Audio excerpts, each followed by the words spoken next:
Parliament ఎన్నికల తర్వాత రాష్ట్రంలో కాంగ్రెస్, బీఆర్ఎస్, బీజేపీ ఈ మూడిటల్లో లూజర్ ఎవరు, విన్నర్ ఎవరు, మిడిల్ ఎవరు, ఏ రాజకీయ పార్టీ పరిస్థితి ఎలా ఉండబోతుంది పరిణామాలు? పార్లమెంట్ ఎన్నికల తర్వాత ఖచ్చితంగా అప్పర్ హ్యాండ్ కాంగ్రెస్దే కాబట్టి కాంగ్రెస్ అదే స్టాండర్డ్ మెయింటైన్ చేస్తుంది.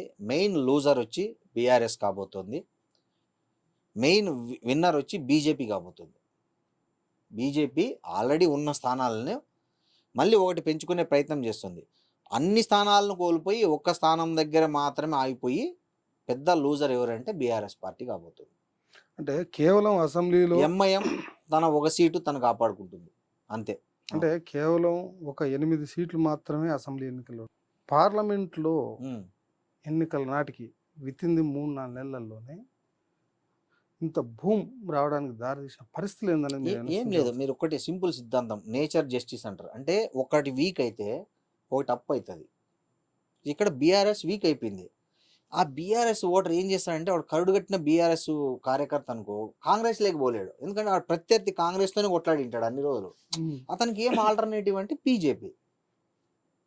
సో కాంగ్రెస్ వ్యతిరేకులు బీఆర్ఎస్ కాదనుకుని బీజేపీలోకి పోయారు అంతే. అంతే తప్ప అది బీజేపీ బలం కాదు. అది అక్కడ ఉన్న పరిస్థితుల్లో వాళ్ళు మారినది. ఇది మళ్ళీ అసెంబ్లీ వరకు ఉంటుందని కూడా నేను చెప్పను. అసెంబ్లీ వరకు కూడా కాదు, ఎమ్మెల్సీ ఎన్నికలకు కూడా లేదు. పార్లమెంట్ ఎన్నికల్లో బీజేపీకి వచ్చే సీట్లు బీజేపీ బలం కాదు. బీఆర్ఎస్ ఓటమి, బీఆర్ఎస్ ఓటమి అది కూడా దాని బలం కాదు. సో దేశ రాజకీయాల్లోకి వెళ్లే ముందు చివరి దశ ఎన్నికలు ఒకటి మాత్రమే మిగిలాయి. అది 1వ తారీఖు నాడు జరగబోతా ఉన్నాయి. ఇప్పటికి 6 దశల ఎన్నికలు దాదాపు అన్ని రాష్ట్రాలు పూర్తిగా వచ్చాయి. దేశంలో ఇండియా వర్సెస్ ఎన్డీఏ మెయిన్ ప్రధానం బీజేపీ. వారు ఒక యుద్ధం లాగా గెట్టు గీసి యుద్ధం జరిగినట్టు జరుగుతూ ఉన్నాయి. దేశ రాజకీయాలు 4వ తారీఖు తర్వాత ప్రధానమంత్రి పీఠ మీద ఎర్రకోట గద్దె పైన ఎవరు కొలువు తీరబోతున్నారు అనేది మీ అంచనా? అంటే నా అంచనా అయితే ఫస్ట్ ఇక్కడే మనం 6 నెలల క్రితం మాట్లాడుకున్నాము ఇదే వేదిక మీద. బీజేపీకి ఎప్పుడూ లేనంత వ్యతిరేకత ఈసారి నార్త్ ఇండియాలో ఉంది. సమ్వాట్ బెటర్ ఏంటంటే సౌత్ ఇండియా. ఎందుకంటే వీళ్ళకి ఇంకా ఎక్కువ అది తగలే సెగ. వాళ్ళకి తెలిసిపోయింది.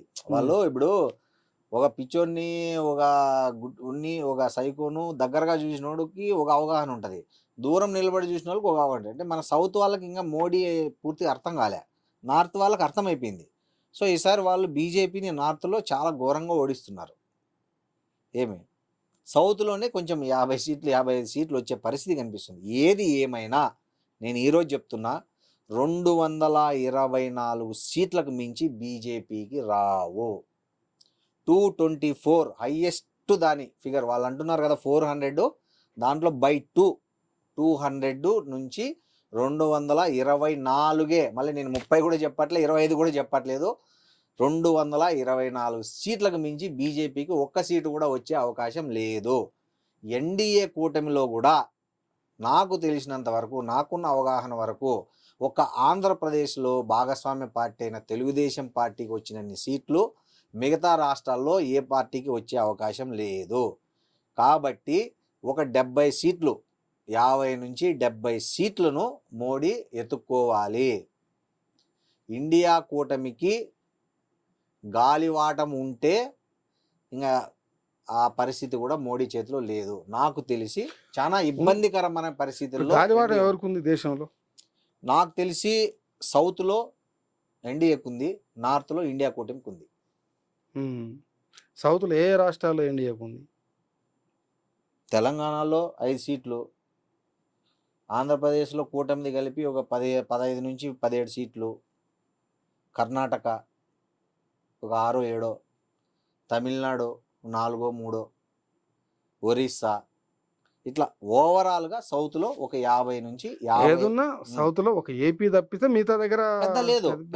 నేను అదే చెప్తున్నా. సో ఇవి ఒక 50 వేసుకున్నా కూడా అంటే 270 స్థానాలకు మించి వస్తే ప్రభుత్వాన్ని ఏర్పాటు చేయొచ్చు మినిమం దానికి. సో ఆ పరిస్థితి అయితే బీజేపీ ఒంటరిగా ప్రభుత్వాన్ని ఏర్పాటు చేసే మెజారిటీ ఈసారి ఎట్టి పరిస్థితుల్లో రాదు. ఇంకేమైనా ఇండియా కూటమిలో లొసుగులను వాడుకొని ఏదో ఒక పార్టీలను చాలా రాష్ట్రాల్లో చేశారు కదా, మహారాష్ట్రలో చేశారు, పంజాబ్లో చాలా చోట్ల, ఇప్పుడు ఢిల్లీలో చాలా చోట్ల చేస్తున్నారు కదా వీళ్ళు, కర్ణాటకలో చేశారు. ఎట్లా రాత్రి ప్రజాస్వామ్యాలను పగలే ఎట్లా కూని అజిత్ పవార్ని చూసాము. అట్లా ఏదైనా చేసి ఎక్కడైనా ఇండియా కూటమిలో కొన్ని ఎక్కువ సీట్లు వచ్చిన పార్టీలను ఏదో మంత్రి పదవులు ఇస్తామనో, కాంట్రాక్ట్లు ఇస్తామనో, ఇంకోటో కేసులు చూపించో బాబుదో చూపించి చేర్చుకుంటే తప్ప మూడోసారి ప్రధానిగా అయ్యే అవకాశాలు చాలా చాలా చాలా తక్కువ మోడీకి.